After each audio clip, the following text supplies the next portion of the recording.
सभी हमारे पत्रकार साथियों, सबसे पहले तो रामनवमी के उपलक्ष्य में आप सबको बहुत बहुत बधाई।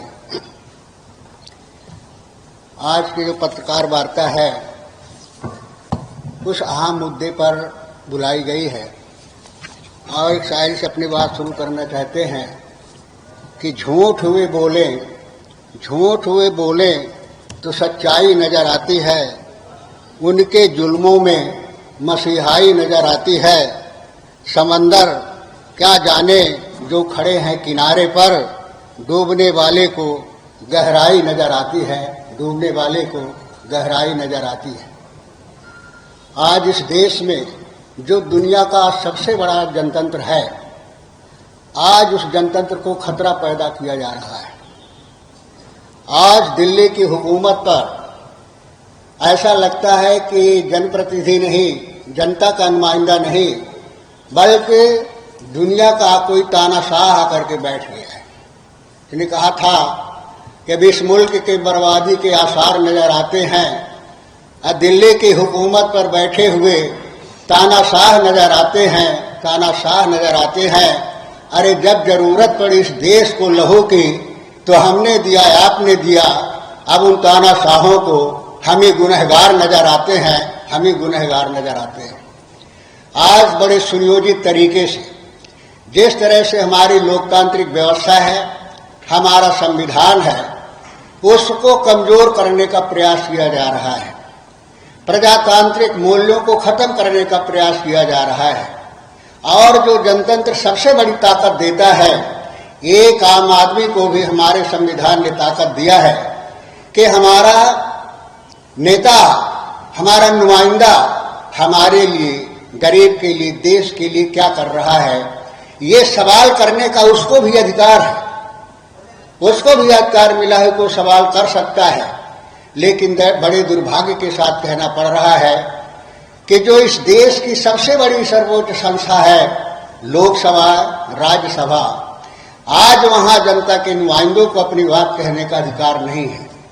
हम लोग सदन में कोई चर्चा उठाना चाहते हैं, उठाने की अनुमति नहीं मिलती है। उसके बाद जो भी चर्चा जारी रखते हैं तो माइक बंद कर दिया जाता है।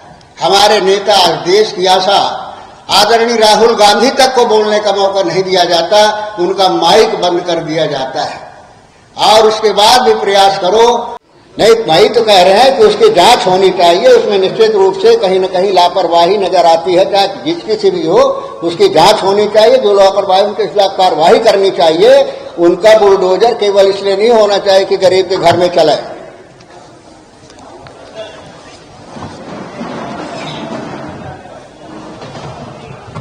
हम सबसे माने जो घटना मंदिर में हुई है, हमारे कई श्रद्धालुओं की जान गई है। हम उनके प्रति संवेदना व्यक्त करते हैं और उनको सच्चे मन से श्रद्धांजलि अर्पित करते हैं और सरकार से कहते हैं कि अधिक से अधिक उन परिवारों को सहायता और मुआवजा दिया जाना चाहिए।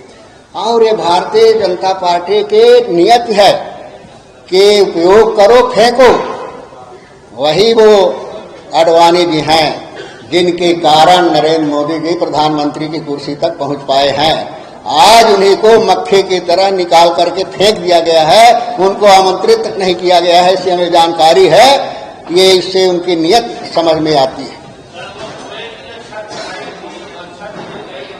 हमारे लिए रोड़ा है, खतरा है, किस तरह से इसको डिफेंड किया जाए। बड़े सुनियोजित तरीके से ये षड्यंत्र किया गया, जिसके कारण आज राहुल गांधी की लोकसभा की सदस्यता खत्म हुई। और राहुल गांधी ने तो कहा है कि हमारी सदस्यता खत्म हो जाए, लेकिन हम डिगने वाले नहीं हैं, झुकने वाले नहीं हैं और झुकेंगे भी नहीं।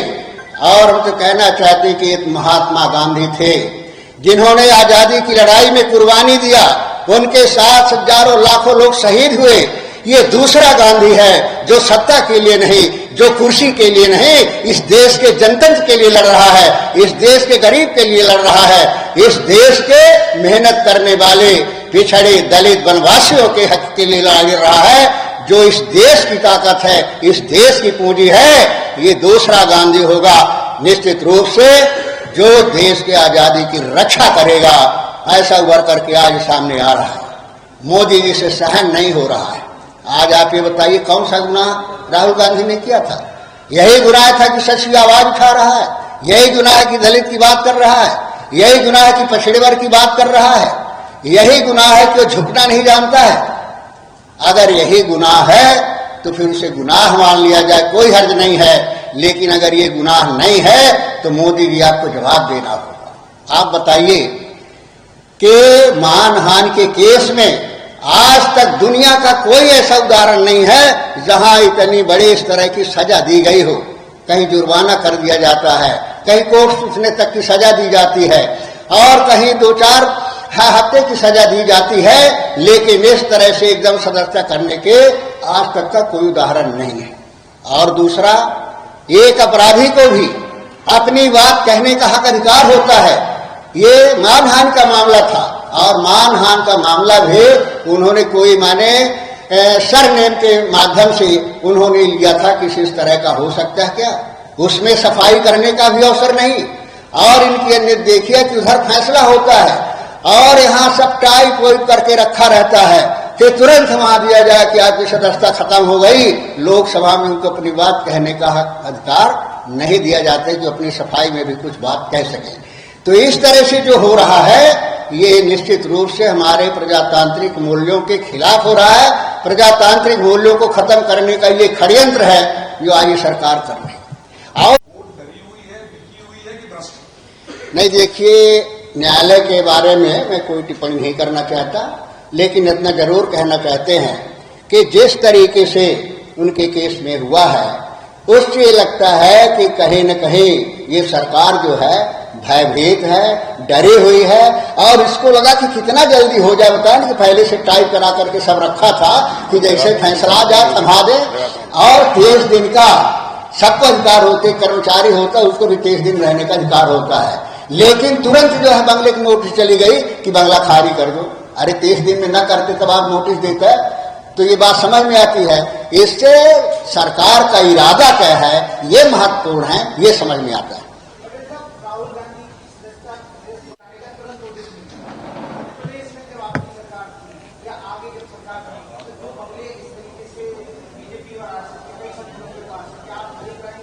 नहीं, देखिए, कांग्रेस ने कभी प्रतिशोध और बदले की भावना से काम नहीं किया। कांग्रेस की सरकार थे जब अटल बिहारी वाजपेयी, राजीव गांधी, अटल बिहारी वाजपेयी बीमार थे, दवाई कराने के लिए विदेश में पैसे नहीं थे, तो राजीव गांधी ने रास्ता निकाला था। उनको जो प्रतिनिधि मंडल विदेश गया था उस प्रतिनिधि मंडल में सदस्य बनाया था, उनको विदेश भेजा था, तब उनकी दवाई हुई थी। ये अटल बिहारी वाजपेयी ने स्वीकार किया है। तो कभी बदले की भावना कांग्रेस से काम नहीं किया है। जो उचित है मानवीय आधार पर वो काम कांग्रेस पार्टी किया है और करेगी। नहीं, सवाल नहीं, नीति का उदार तो है ही है, उदारवादी तो कांग्रेस ही है, उसमें प्रतिशोध की भावना कोई काम नहीं होगा। लेकिन कांग्रेस पार्टी डरते भी नहीं है। अगर कोई काम ऐसा होगा जो जनतंत्र के खिलाफ होगा, जनमानस के खिलाफ होगा, सत्य के खिलाफ होगा, उसमें दमदारी के साथ उसका प्रतिकार करेगी। धन्यवाद। कांग्रेस ही थी जो गरीब के स्वाभिमान और सम्मान को, गरीबों को हक दिलाया, जमीन दिलाया, आवास दिलाया, नौकरी दिलाई, व्यवस्था दिया। उनको जो विधायक और सांसद का अधिकार होता है वही अधिकार दिया कि आप सवाल कर सकते हो, आप प्रश्न पूछ सकते हो, आप हिस्सा ले सकते हो कि आपका विधायक, आपका सांसद क्या कर रहा है। ये हक अधिकार कांग्रेस ने दिया है, भारतीय जनता पार्टी और मोदी ने नहीं दिया। लेकिन इनको कहने में क्या लगता है, कह तो ही देते कि इस देश में कुछ हुआ नहीं है। माने मोदी के आने के बाद हुआ था, ये देश आजाद नहीं हुआ था, ये तो 14 में आजाद हुआ था। अगर 14 में आजाद हुआ था तो फिर काहे सालगिरह मनाते हो, काहे शताब्दियां मना रहे हो। अगर 14 में हुआ तो इसका मतलब क्या है कि जिस विद्यालय में मोदी जी आप पढ़ने गए थे तो उस विद्यालय को भी आपने खोल दिया था माँ के पेट में रहते हैं उसके पहले कि हमारा जन्म होगा तो हम इस विद्यालय में पढ़ेंगे। आपने जिस रेलवे स्टेशन में चाय बेचने की बात करते हो, आप माँ के पेट में थे उसके पहले रेलवे स्टेशन बना गए थे कि हमको चाय बेचना पड़ेगा।